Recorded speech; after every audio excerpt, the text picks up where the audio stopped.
तो बड़ी खबर इस वक्त की हम आपको बता रहे हैं। देवेंद्र फडणवीस ने राज्यपाल से मुलाकात के बाद बाहर आकर मीडिया को संबोधित करते हुए ये जानकारी दी है कि हमने राज्यपाल को चिट्ठी सौंपी है और ये कहा है कि उद्धव सरकार से ये कहा जाए कि वो फ्लोर टेस्ट का सामना करें और बहुमत साबित करें। राज्यपाल से फ्लोर टेस्ट के लिए निर्देश देने की मांग की है। उद्धव सरकार को बहुमत साबित करना चाहिए, ये देवेंद्र फडणवीस ने कहा। उन्होंने ये भी बताया कि 39 विधायक शिवसेना के जिनकी चिट्ठी राज्यपाल को मेल उनका मिला है, ईमेल के जरिए भी चिट्ठी सौंपी गई है और हालात को लेकर दखल करें राज्यपाल, ये कहा है देवेंद्र फडणवीस ने। बीजेपी ने राज्यपाल से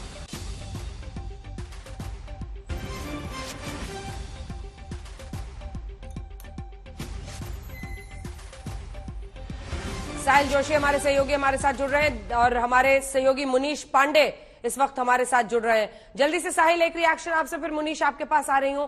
कुल मिलाकर ये बहुत बड़ी खबर, इसकी आशंका जताई जा रही थी लेकिन शिवसेना का रिएक्शन इस पर पहले से आ रहा था। प्रियंका चतुर्वेदी से लेकर संजय राउत सब कह रहे थे कि फ्लोर टेस्ट की मांग अभी 11 जुलाई तक नहीं की जा सकती है। जी, उसका कारण यह है कि सुप्रीम कोर्ट में उस दिन जब सुनवाई हुई और दो मुद्दों पर जब कहा गया कि 11 जुलाई का डेट दिया गया है, उसमें से पहला मुद्दा था कि क्या डिप्टी स्पीकर जो डिस्क्वालिफिकेशन का नोटिस दिया है उस पर कार्रवाई करे, नंबर 1, और नंबर 2, डिप्टी स्पीकर को इस बात का अधिकार है क्या कि वो इस तरीके की कार्रवाई करे जब उनके खुद के खिलाफ नो कॉन्फिडेंस का एक रेजोल्यूशन उनके ऑफिस में आकर पड़ा हुआ है। अब उसमें जब 11 जुलाई का समय दिया गया तब सरकार की तरफ से जो वकील थे वो खड़े हुए और उन्होंने मांग की कि अगर ऐसा है तो ऐसी सूरत में महाराष्ट्र में 11 जुलाई तक कोई फ्लोर टेस्ट ना हो, इसका भी खुलासा सुप्रीम कोर्ट की इस सुनवाई में होना चाहिए। सुप्रीम कोर्ट ने कहा कि इस वक्त हमारे पास वो मुद्दा नहीं है और कंफ्यूजन मत फैलाइए, अगर उस तरीके की मांग होती है तब आप दोबारा सुप्रीम कोर्ट के पास आ सकते हो। इसी के बिना पर शिवसेना का यह कहना है कि अगर फ्लोर टेस्ट करने के लिए सरकार को कहा गया तो सरकार के पास यह ऑप्शन रहता है कि वो सुप्रीम कोर्ट के पास जाए, लेकिन क्या सुप्रीम कोर्ट इस मामले में दखलंदाजी करेगा? क्योंकि इसके पहले बीजेपी का यह मानना है कि सुप्रीम कोर्ट इसमें दखलंदाजी शायद नहीं करे, क्योंकि आमतौर पर गवर्नर अगर इस तरीके की फ्लोर टेस्ट करने के लिए सरकार को कहता है तो कोर्ट की तरफ से दखलंदाजी नहीं होती है, ज्यादा से ज्यादा वो समय सीमा बढ़ा सकते हैं। इस तरीके की बात बीजेपी की तरफ से भी की जा रही है। तो ये सब मामले पर अभी भी कानूनी लड़ाई बाकी है।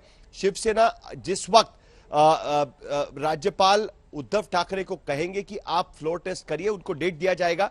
48 घंटे का कम से कम समय देना जरूरी होता है, क्योंकि विधायक हर कोई मुंबई में नहीं है, तो तब शिवसेना उसका समय लेकर सुप्रीम कोर्ट का दरवाजा खटखटा सकती है। बिल्कुल, और ये सुप्रीम कोर्ट में देवदत्त कामत ने कहा भी था मुनीश कि अगर फ्लोर टेस्ट की मांग की जाती है तो क्या हम उसके खिलाफ आ सकते हैं, जिस पर कोर्ट ने हाँ कहा था।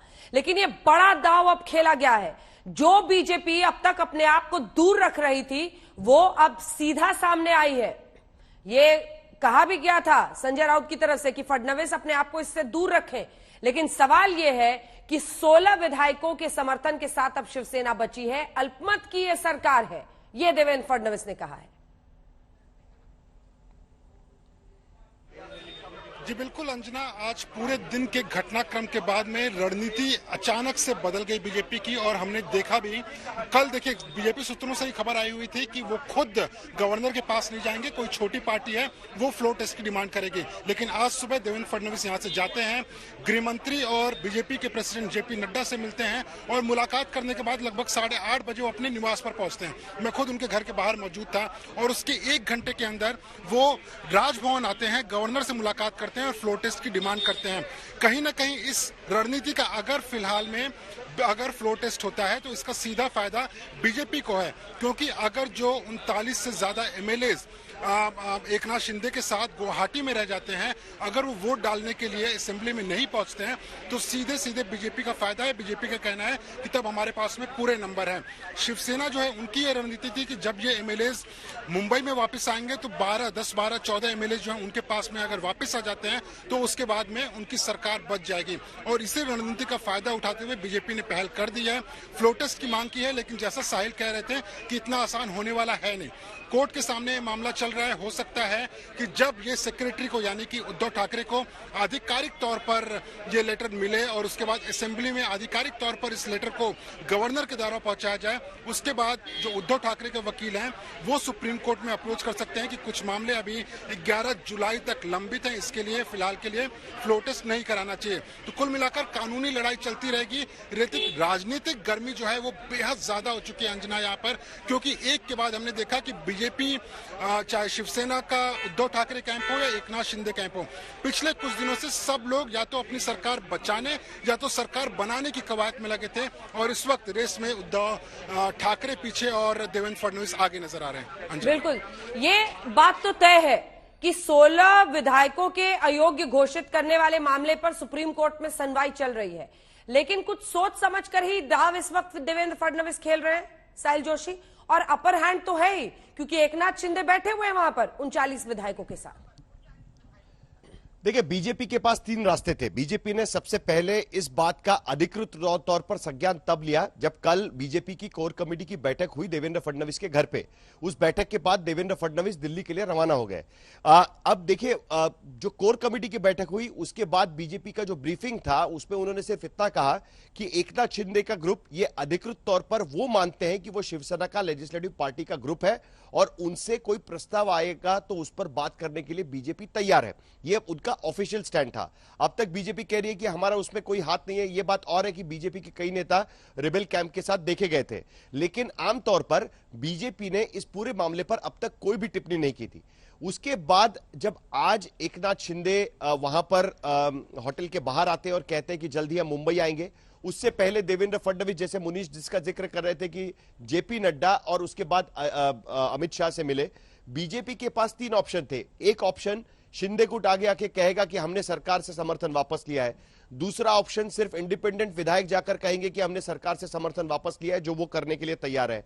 और तीसरा ऑप्शन बीजेपी खुद जाकर गवर्नर को जाकर कहे कि देखिए, जिस तरीके से रिबेल एमएलएज और इंडिपेंडेंट एमएलएज रोज कोई ना कोई वीडियो रिलीज कर रहे हैं मीडिया में, जिस तरीके से इंडिपेंडेंट एमएलएज और रिबेल एमएलएज रोज प्रेस कॉन्फ्रेंस लेकर अपनी बात रख रहे हैं, उनके प्रवक्ता यहां पर बात कर रहे हैं, सोशल मीडिया के जरिए वो अपनी बात रख रहे हैं कि वो एनडीए सरकार में नहीं रहना चाहते, जिस तरीके से पिटीशन में जो सुप्रीम कोर्ट में फाइल किया गया था उसमें अधिकृत तौर पर कह रहे हैं कि हम एनडीए सरकार से बाहर है।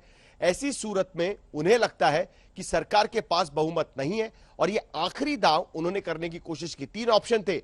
आखिरकार बीजेपी को समझ में आया कि अगर हमें स्विफ्टली इस पर काम करना है तो हमें खुद इस मैदान में उतरना पड़ेगा, क्योंकि अदरवाइज उद्धव ठाकरे की कोशिश आखिरकार ये थी कि जितना हो सके उसको स्ट्रेच करे। जितना वो स्ट्रेच करते उतना वहां पर बैठे हुए विधायकों में चलबिचल हो सकती थी, उनमें हलचल हो सकती थी। सभी विधायक बीजेपी के साथ जाने के लिए शायद तैयार भी ना होते। देखिए, या तो आप इस चीज को इतना प्रोलॉन्ग करें, क्योंकि यह नंबर बहुत ज्यादा है, 50 विधायक वहां पर बैठे हुए हैं। सरकार से, अपनी कॉन्स्टिट्यूंसी से आप इतने दिन तक बाहर रहेंगे तो विधायकों में गड़बड़ियां शुरू हो जाती है। वो टालने की एक ही उनके पास ऑप्शन था कि अब जल्द से जल्द सरकार बनाने के लिए मूव होना चाहिए। डिप्टी स्पीकर का मामला अभी भी सुप्रीम कोर्ट में अटका हुआ है। हो सकता है कि उस पर उन्हें राहत ना मिले। अगर सरकार को इस पर राहत नहीं मिलती तो राज्यपाल कह सकते हैं कि प्रोटेम स्पीकर वहां पर बैठे और प्रोटेम स्पीकर के कहने पर ही फ्लोर टेस्ट लिया जाए। उस पर दोबारा शायद अदालत में जाने की बात निकल सकती है। देखिए, कानूनी मामला अभी भी फंसा हुआ है, अभी भी कानून का सहारा लेने की कोशिश की जाएगी। शरद पवार और उद्धव ठाकरे की मीटिंग में यह बात साफ निकल कर आई है कि एक्सप्लोर योर ऑल ऑप्शंस। आपके पास जितने पर्याय है, जितने विकल्प है, उन सारे विकल्पों का इस्तेमाल करने की कोशिश करनी चाहिए। वो सारे कानूनी विकल्प इस्तेमाल करने की कोशिश उद्धव ठाकरे की तरफ से होगी। अंजना, आपको याद होगा 2019 में अजीत पवार आखिर तक कह रहे थे कि वही असली राष्ट्रवादी कांग्रेस के एनसीपी के लीडर ऑफ लेजिस्लेटिव पार्टी के नेता है, लेकिन अदालत के फैसले के बाद जब उन्हें समझ में आया कि उनके पास अब कोई भी कानूनी पेच नहीं बचा है, उसके बाद उन्होंने इस्तीफा दिया।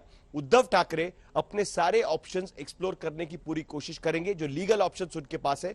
उसके बाद वो इसके बारे में सोच सकते हैं कि क्या इस्तीफा देना चाहिए कि नहीं देना चाहिए।